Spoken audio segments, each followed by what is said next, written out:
नमस्कार. विशेषच्या या भागामध्ये आपल्या सगळ्यांचं स्वागत. मी प्रसाद काथे.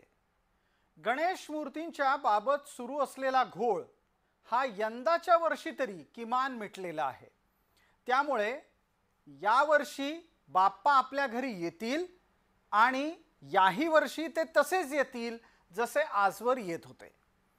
मुंबईच्या उच्च न्यायालयानं पीओपी गणेश मूर्तीबाबतचे स्वतःच घातलेले निर्बंध अखेर वर्षभरासाठी का होईना पण स्थगित केलेत. यामुळे मुंबईतल्या गणेश उत्सवावरील संकट दूर झालंय. यामुळे पर्यावरणाचा प्रश्न सुटलाय का याचं उत्तर मात्र शोधावं लागणार आहे. नाहीतर दरवर्षीप्रमाणे यावर्षी सुटलेल्या प्रश्नाचं उत्तर शोधायची परिस्थिती कशी असेल तर ये रे माझ्या मागल्या.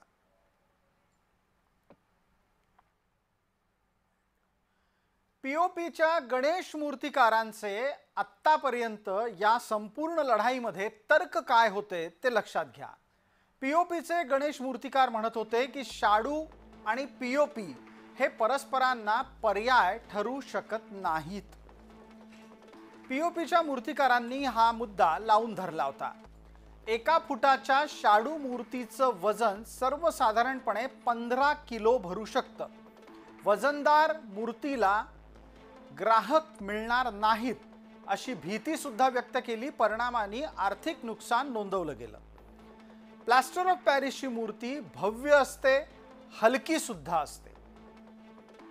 उंच मूर्ती बनवण्यासाठी पीओपी हाच मूर्तिकारांच्या प्रथम पसंतीचा माल आहे असं म्हटलं जातं.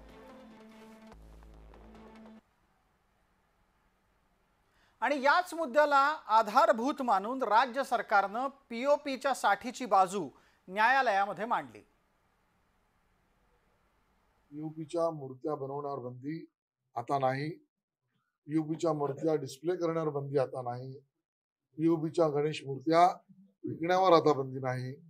पीओपीच्या गणेश मूर्त्या विसर्जनावर बंदी नाही. पण त्या विसर्जनाची व्यवस्था सरकारला करणं अपेक्षित आहे. आणि छोट्या मूर्त्यांच्या व्यवस्था तर मुंबई आणि अन्य शहरात होतातच. त्यामुळे तोही प्रश्न आता राहणार नाही. मोठे गणेशोत्सव जे मंडळ आहेत आणि मोठ्या मूर्त्या आहेत त्यांची व्यवस्था राज्य सरकारला करण्याच्या बाबतीत धोरण राज्य सरकारला माननीय न्यायालयासमोर मांडावं लागणार आहे. गणेश मूर्तिकारांच्या या रेट्याला पाहता मुंबई उच्च न्यायालयानं काही महत्त्वाचे निर्देश दिलेले आहेत. मुंबई उच्च न्यायालयाचे मुख्य न्यायाधीश आलोक आराध्य आणि न्यायमूर्ती संदीप मारणे म्हणतात की न्यायालयाचे निर्देश हे पीओपी मूर्तीच्या नैसर्गिक जलस्रोतामध्ये विसर्जित न करण्याच्या बाबत आहेत. नैसर्गिक जलस्रोतामध्ये मूर्ती विसर्जित करण्यासाठी न्यायालयाची परवानगी लागणारच आहे. महाराष्ट्र सरकारला विसर्जनाच्या बाबतची भूमिका ही स्पष्ट करावी लागेल आणि त्यासाठी 30 जून पर्यंतचा कालावधी न्यायालयानं राज्य सरकारला दिलेला आहे.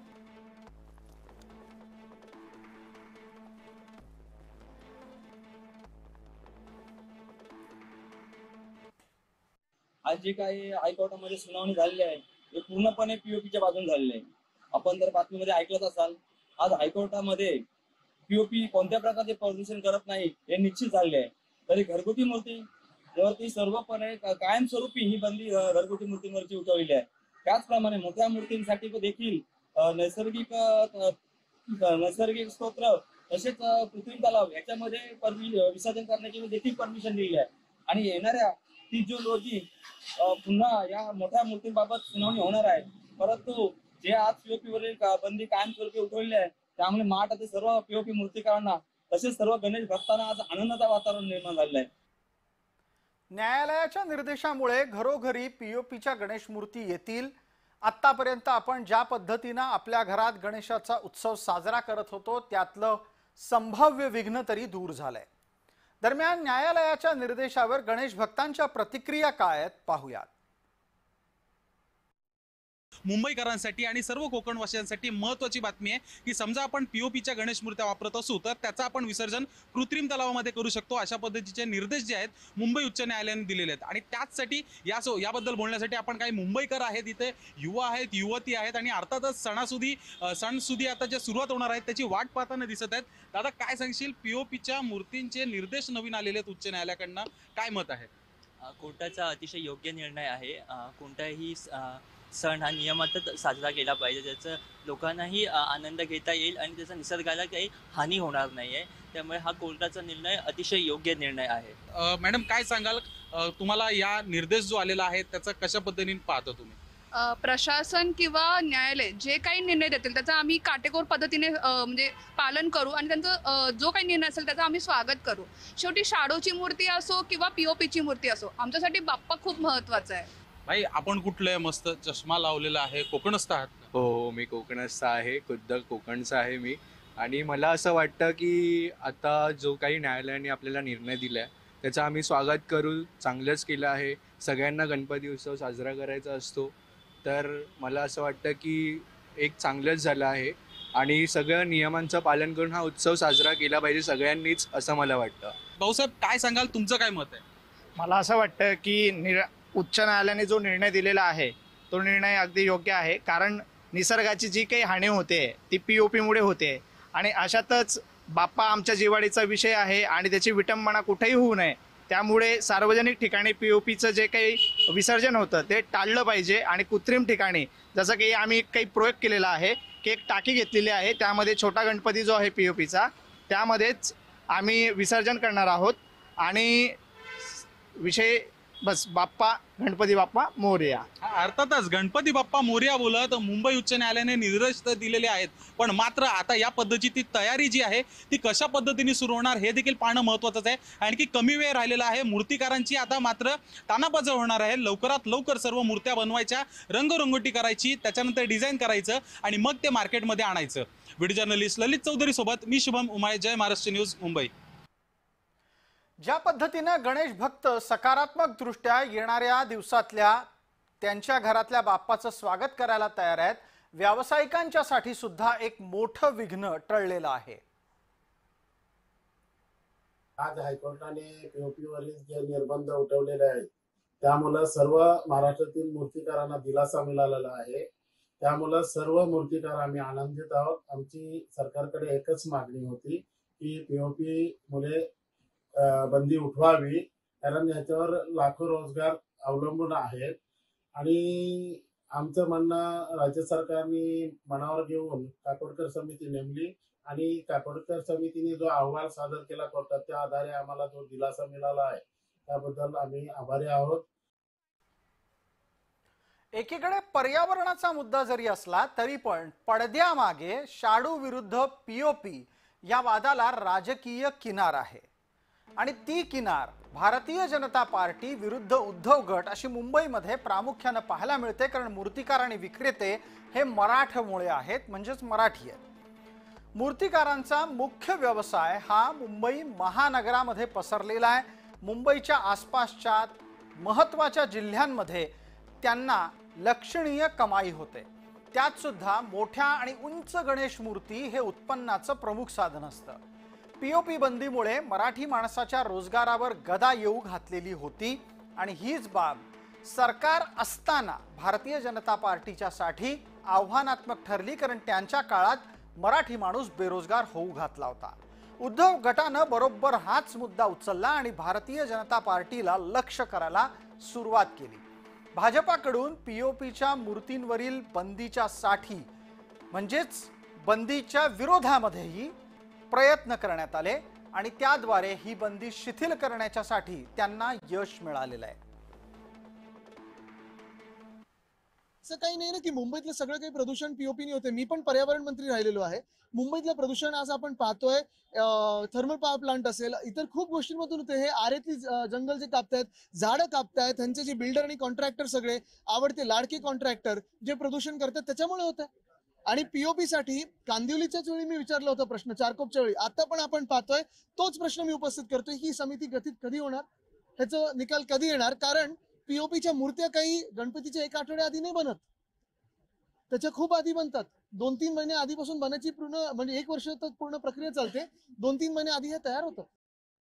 काकोडकरांच्या आयोगात तसं म्हटलेलं आहे, ते न्यायालयासमोर आम्ही ठेवलेलं आहे. CPCBने त्याच्यावर आपलं मत मांडताना आमच्या आणि आयोगाच्या भूमिकांचा विचार केलेला आहे. न्यायालयाने आता राज्य सरकारला याच्यावर तुमचं म्हणणं काय ते मांडा असा अजून एक स्कोप दिलेला आहे. त्याचा उपयोग आम्ही करू.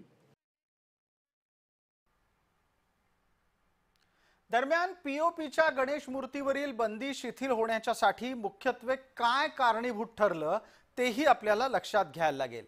कारण ही बंदी हटवण्याच्यासाठी पडद्यामागे खूप काही घडत होतं. राज्य सरकारचा राजीव गांधी विज्ञान आणि तंत्रज्ञान आयोग कार्यरत आहे. या आयोगाच्या अध्यक्षपदी आहेत ज्येष्ठ शास्त्रज्ञ अनिल काकोडकर. राज्य सरकारने काकोडकर यांना विनंती केली आणि त्यानुसार आयोगानं एक अभ्यास समिती नेमली की नक्की पीओपीमुळे नुकसान होतं का नाही. आणि त्यानंतर अभ्यास समितीनं असा निष्कर्ष काढलाय की प्रदूषणाच्यासाठी म्हणजे जलप्रदूषणाच्यासाठी पीओपी सर्वस्वी जबाबदार नाही. इतकंच नाही तर नैसर्गिक जलस्रोत बाधित होऊ नये अशी भूमिका सुद्धा काकोडकर समितीनं नेमली आहे. काकोडकर समितीनं पुढे असंही म्हटलं की समुद्रामध्ये पीओपीचं विसर्जन होऊ शकतं. ही काकोडकर समितीची महत्त्वाची भूमिका आहे आणि तिथूनच यंदाच्या वर्षी पीओपीच्या मूर्ती बनवणे, विक्री करणे आणि विसर्जन करणे या 3 महत्त्वाच्या टप्प्यांना परवानगी मिळालेली आहे. CPCB central pollution control board याच्या रिपोर्टवर आणि त्याआधी राज्य सरकारचा जो report Rajiv Gandhi science and technological commission माननीय अध्यक्ष काकोडकर साहेबांच्या नेतृत्वाखाली जो आम्ही आणला, या सगळ्याचा परिणाम आज पीओपीच्या मूर्त्या बनवण्यावर बंदी आता नाही, पीओपीच्या मूर्त्या डिस्प्ले करण्यावर बंदी आता नाही, पीओपीच्या गणेश मूर्त्या विकण्यावर आता बंदी नाही, पीओपीच्या गणेश मूर्त्या विसर्जनावर बंदी नाही, पण त्या विसर्जनाची व्यवस्था सरकारला करणं अपेक्षित आहे. अशा स्थितीत गणेश मूर्तिकार आपली भूमिका काय मांडत होते आणि पर्यावरण समर्थक त्याला काय तर्क देत होते तेही पाहूया. जाता जाता आपल्या समोर शाडू विरुद्ध पीओपी वादाचा तार्किक अभ्यास आम्ही मांडतो आहोत. मुंबईमध्ये उंच गणेश मूर्ती बनतात असा तर्क दिला गेला आणि त्यासाठी पीओपीचा वापर होतो असं पर्यावरण समर्थक सांगत होते. तर फक्त आणि फक्त मुंबईतच मोठ्या मूर्ती बनतात असं नाही असा बचाव करण्यात आला. शाडू वापरून उंच मूर्ती बनवणं अशक्य आहे असा तर्क मूर्तिकारांनी दिला. तर शाडू विरुद्ध पीओपीच्या वादावर बंगालमध्ये तोडगा निघालाय असं पर्यावरणवाद्यांनी सांगितलं. उंच मूर्ती कशी बनवायची असा प्रश्न या निमित्तानं उपस्थित झाला तेव्हा बंगालमधल्या देवीच्या मूर्तींचा तर्क आधारित प्रतिवाद करण्यासाठी उदाहरणादाखल मुद्दा मांडण्यात आला आणि आतून गवताचा पेंढा आणि बाहेरून शाडूचा लेप अशा प्रकारे उंच मूर्ती बनू शकते हे सांगण्यात आलं.